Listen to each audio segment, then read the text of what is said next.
When demands at work are high, your loading dock can become a very busy place, filled with people and forklift traffic. To keep our cargo and our bodies safe, there are a few things we can do when loading and unloading trailers. Before moving anything onto or off trailers, ask yourself these safety questions. Is there enough light to see clearly inside and outside the trailer? Can the trailer support the weight of my forklift? Have the materials shifted during transport and are load secure? Is the truck bed in good condition?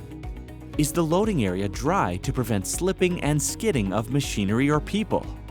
Have the number of pedestrians been limited in the area?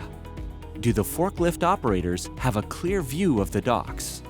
If you can answer yes to each of these, then secure the trailer and prevent movement by putting dock locks or wheel chocks in place. Put a T-stand at the end of the trailer to stop it from tipping if necessary. If you have any questions or see anything unsafe, talk to your supervisor. By staying alert and aware, you can go home safe at the end of the day. For more workplace safety tips, free tools, and checklists, visit WSPS.ca or check out our YouTube channel.